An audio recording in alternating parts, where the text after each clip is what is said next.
Napoleon said, number one, a leader needs unwavering courage. And I don't know if I totally agree with the unwavering part of this or not, because sometimes our courage does waver a little. You know, bend but not break. You know, courage mounts up, and then sometimes we have the doubts that creep in, and we reach a little deeper to find that courage that overcomes our doubts and our fears.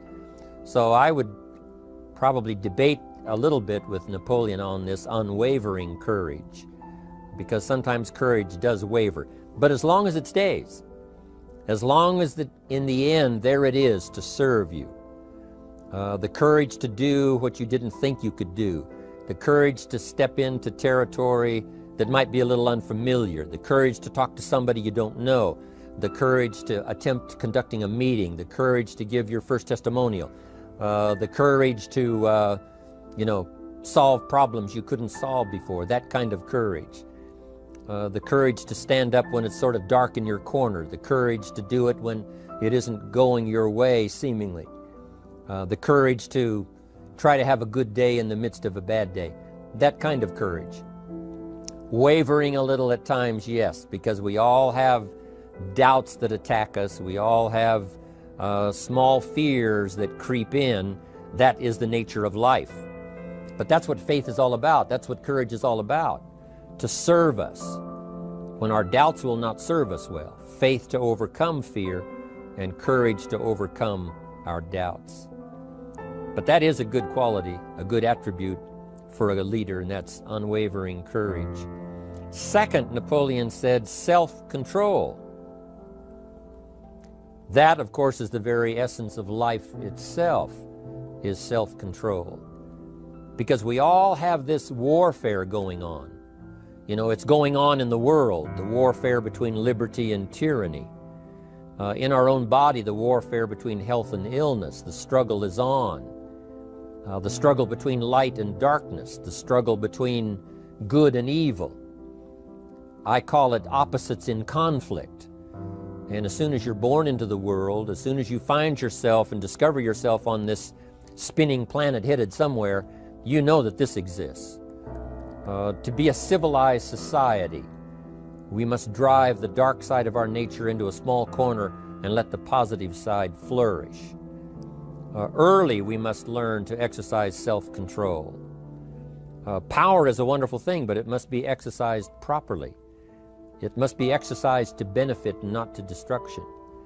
So self-control is certainly necessary to be a strong leader, so that you can become the best example. The example of having your temper well managed, to having that dark side of your nature under control. The best example of choosing wise words and not being careless, that kind of control. Control of your appetite, control of your desires, so that they fit into the positive side of life and not the negative side. Self-control, very important. Then he said a leader must have a keen sense of justice. How very true. Justice we become familiar with, you know, even when we're small. When certain things that happened or were done to us that something told us that wasn't right. Someone did us wrong. We have that sense of right and wrong, and it starts very early. Then we have to have that sense of utilizing what's right and what's wrong so that we develop this sense of justice, this sense of being fair, this sense of being on the positive side, on the right side. To minimize a person's mistakes, they need to have this sense of justice. We have to have justice when we're building an organization. You know, what's fair, what is a good balance. The marketing system that Mark put together has to be fair for everyone. If you have a customer and you take care of that customer, someone else cannot come along and take that customer. The same is true with the distributor. Certain rules and regulations, so that all of us have a chance to fit within this framework of fairness, justice, and what's right. Otherwise, enterprise cannot work. Otherwise, we have what we call, in a political sense, anarchy, where there is no justice, when might is the order of the day, power is the order of the day, not the law, not the rule, not what's right, but power. And we would all dismiss that. It's been a catastrophe in the last 6,000 years, the governments that resorted to power instead of democracy, that resorted to intimidation instead of freedom. And we all know the terrible toll that that takes. But it takes a toll not only politically in a country or politically around the world, but it takes a toll even in enterprise. It takes a toll in school if a teacher is unfair. It takes a toll in working on a team where someone is unfair, or where the leadership is not fair in the administration of justice. So this is true, a keen sense of justice and what's fair and what's right. Part of this we have to learn as we go. You know, you don't have it all the first year. You haven't got it all the second year, the third year. After all the years that I've, been around, both as a human being and as a business person, we're still, even at these years, trying to decide what's best, what's fair, what's right, to give balance to our life and to build on a firm foundation for the future. So I agree with Napoleon. Good idea. A sense of justice. Here's another one, he said, definiteness of decision. Indecision is the thief of opportunity. If you don't decide, the opportunity could slip away. If you don't decide what you're going to do today, the day could get away and you're not very effective. I talked about in my recent travels about time management. And here's one of the best ideas of time management. Don't start the day until you have it finished. Is it possible to finish the day before you start it? And the answer is yes. If you don't finish it to the best of your ability, have some idea, some good plan, sure enough, the day escapes. And in the morning you say, let's see, what should I do now? In the afternoon you say, hey, time's getting away from me, what should I do now? And now most of the day is lost. Most of the day escapes not being utilized and doesn't work for you simply because you didn't make those decisions early, at the early part of the day. The decisions we make in the early part of our life sometimes last for a lifetime. The early decisions that you make about what you're going to do with your life as far as Herbalife is concerned, those decisions are vitally important. If you neglect them and don't make them, sure enough, the time passes and the opportunity sometimes is diminished, and sometimes you spend a lot of time now catching up simply because you didn't make those early decisions. So it's the decisions at the first of the day, it's the decisions at the early part of the month, it's the decisions at the early part of the year that greatly determines what kind of year you're going to have. The decisions you make in the early days of your marriage, sometimes those are the decisions that affect the marriage for a lifetime. The decisions you make at the first chance you see opportunity, those decisions, what you're going to do with it, how far you're going to take it, what it's going to be meaning to you in the years to come. Those early decisions are vitally important. Then we need decisions to correct poor decisions, to overcome our mistakes. It's possible, of course, for all of us to make unwise decisions. And at the end of one year, at the end of 1 week, 1 month, or at the end of a few years, we say, that decision cost me too much. Cost me a lot of time, cost me a lot of money, cost me maybe a good relationship, cost me a chance to be productive. But as long as you're alive, there's still a chance to use new decision power to correct the mistakes of decisions that were bad in the past. All of us have the opportunity to do that, but I think Napoleon was right here too. You got to be definite in making decisions so that the opportunity doesn't pass you by. Take advantage. Here's the next one. Napoleon Hill said, a good leader has definite plans. How important that is. And of all the years, I think, to cash in on Herbalife's momentum and make some plans for the future, this has got to be one of the greatest years. Herbalife in these 18 years now has created some incredible momentum, not only in opening up the countries, but momentum in the refinement of our marketing, momentum in developing new products, momentum in developing our support system. The key is now for you to make plans to ride on that momentum. Herbalife is like the tide that comes in, and the rising tide lifts all the ships if they're in the water. If your ship and your boat is not in the water, even though the tide comes in that would lift all the ships, if yours is not in the water, then it doesn't benefit you. So here's what you should do. Have the same intensity to make your plans for the future as Mark Hughes has, as the President's team, Chairman's Club especially, make the plans for the Herbalife Company future.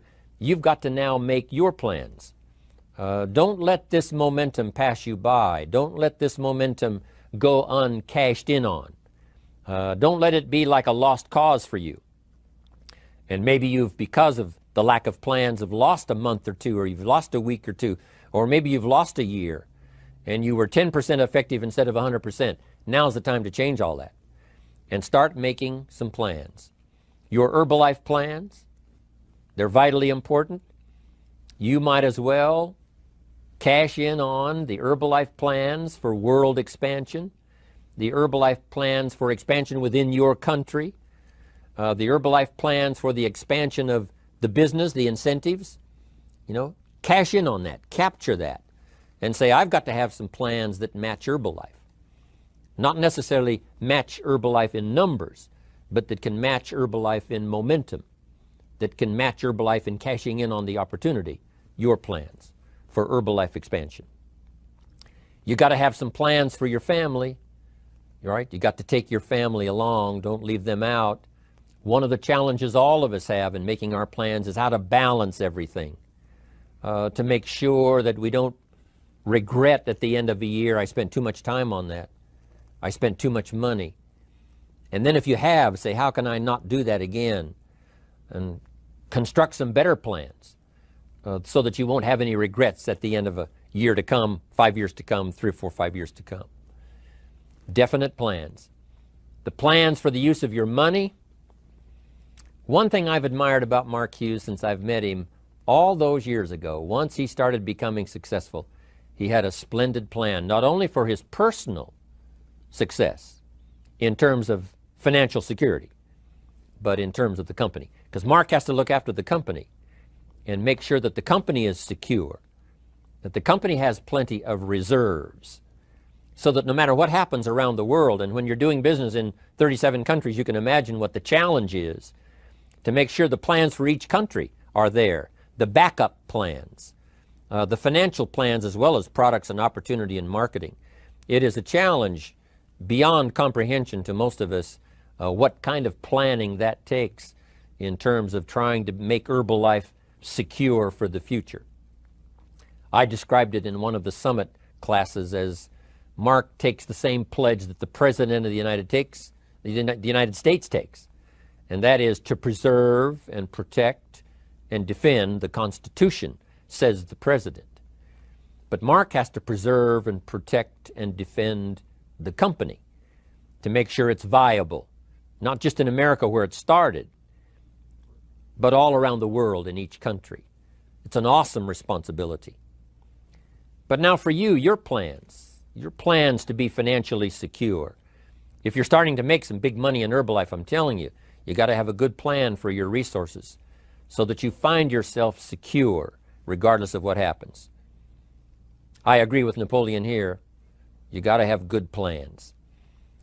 One more on plans, and that is the plan for your personal development. The plan to be better this year than last year.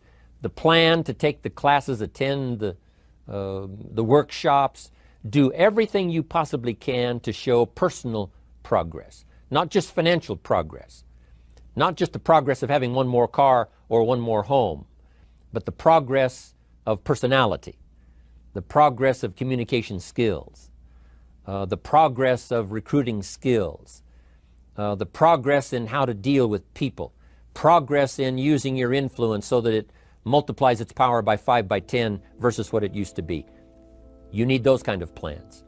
A plan for personal growth, personal development, a plan to be all that you can possibly be in the years to come as you develop your Herbalife business and your life business and your family business, all of that. Got to have good plans. Next, Napoleon Hill had a good saying. It was something my father had and passed it on to me as a good philosophy. And here's what he said. A good leader has the habit of doing more than what he gets paid for. What an incredible philosophy this is. The habit of doing more than you get paid for. It's what we call the service that you put out like seeds in the ground that doesn't bring the harvest immediately, but the harvest is yet to come. It's called like putting out the capital in capitalism. Doing more than you get paid for means that you're getting ready for the next move up. Because if you do more than you get paid for, you've made an investment. The average person might think if I do more than the company requires, then they're ripping me off. I'm not getting paid for that extra time, that extra attention. But you must not view it that way. You must say, I'm getting there a little earlier, staying a little later, as an investment in my own personal future. Because I want that kind of reputation. I want that kind of philosophy to work in my life. Do more than you get paid for. And this philosophy works incredibly well in Herbalife. You make the Herbalife sale of the Herbalife products. Now you must do more than you've gotten paid for. Right? They've got the product, you've got the money. But you can't stop your investment there. Now you must develop the investment in time, effort, and energy in turning that new customer into a testimonial. And sometimes that's the most difficult work, the work after the sale. Because the sale might be fairly easy. Someone says, hey, I've been looking for this product, I need it, here's my money. But now you've got to stay with them, make sure they don't just buy the product, but that they use the product. And that they don't just use the product, they keep using the product. That's the work after the sale. But if you learn to make that kind of an investment and do more than you get immediately paid for, the payoff in the future can be fantastic. Because as we all know in Herbalife, what really pays off is not a sale of the product. What really pays off is a testimonial. A testimonial that gives you more sales than you can keep up with. A testimonial that takes you places you could never go by yourself, introduces you to people you'd never see on your own. That kind of investment is so powerful. So you do more than you get paid for up front. It's happened for me, making the investment.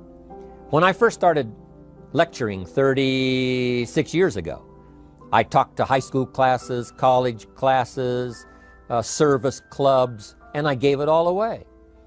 I went and talked for free. Someone said, Mr. Rohn, would you come and do this breakfast talk? I said, sure. Could you do this luncheon talk for this service club? I said, of course. And all of that in the beginning was for free. Primarily because I'd made my fortune, I didn't need the money, but I did it for free, but look what it's made for me by giving that kind of service in those early days. And finally it led to business and led to an enterprise. And I was giving the seminar all those years ago here in Los Angeles, and Mark Hughes was in my audience. So what you don't get paid for, don't worry about that. Just render the service with the vision of the future that it'll come back multiplied if you have this kind of habit, this kind of philosophy. Next, Napoleon Hill talks about personality. You need a pleasing personality. There's many parts to your personality. One is your working personality. The kind of behavior, the kind of attitude that you need, especially in the public. Some things you can kind of get by with, being a little careless, maybe in private, but in public, where it counts so much in your paycheck, it counts so much in building your business for the future, your own personality. But here's what you also must remember. You develop your personality in private so that it serves you well in the public. Sometimes we get the mistaken idea, I can be careless with just these few and be more careful when I have 1,000. But see, that doesn't work that way. Careless with a few, sure enough, that will creep into your presentation for 1,000 people. Here's the best practice, and the Herbalife opportunity in our marketing systems gives you the best chance to do that. The influence you have one-on-one, that's what really counts. You say, well, I'm only talking to 2 people, it doesn't matter much. That's when it really matters. Because if you'll practice well there, using your personality, using your influence, to get someone's attention, to get them to listen, to get them to participate, the kind of personality that someone says, I'd like to be around this person.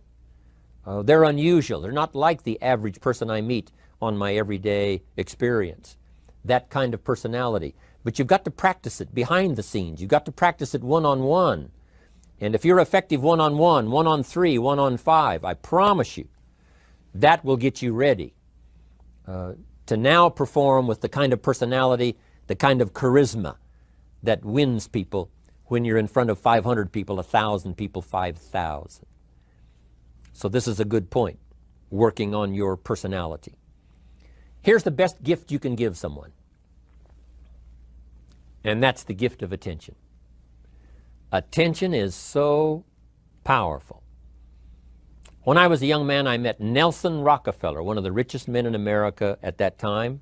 He's gone now, but he was a unique individual, ran for vice president of the United States. And I had a chance to be where he was holding a press conference, and I got close enough so that when he walked out, I had a chance to step up, right, when security was not all that severe in those days, and I had a chance to put out my hand, shake his hand, and say, Mr. Rockefeller, my name is Jim Rohn. And what I remember most was the attention he gave me. With the lights of the cameras around and everybody all around, he looked right at me and said, Jim Rohn, where are you from? I said, Idaho. He said, I really like Idaho. It's one of my favorite states in all of the country.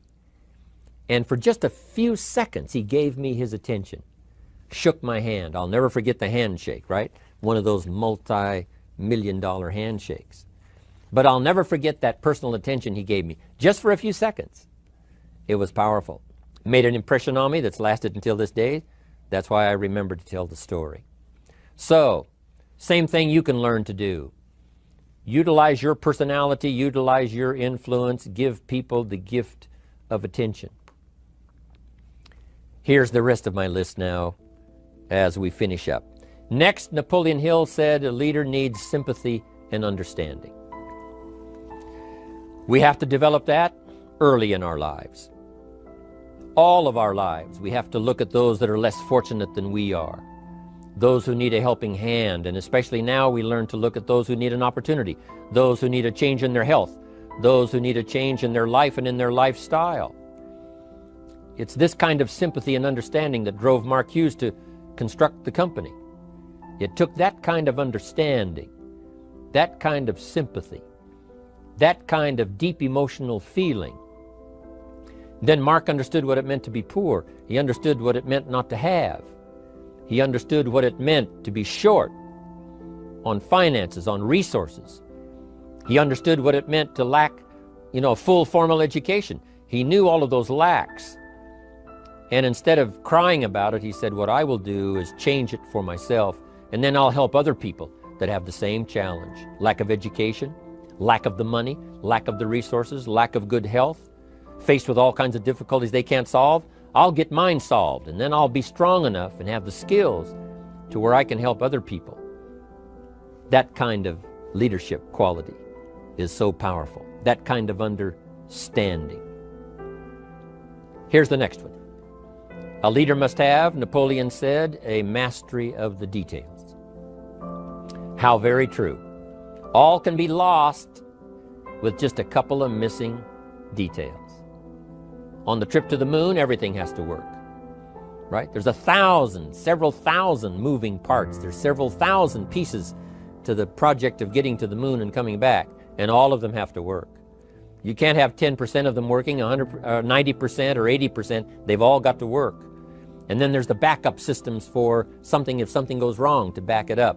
That kind of mastery of detail is so vitally important. But here's what else to remember as far as Herbalife is concerned. The drama is in the details.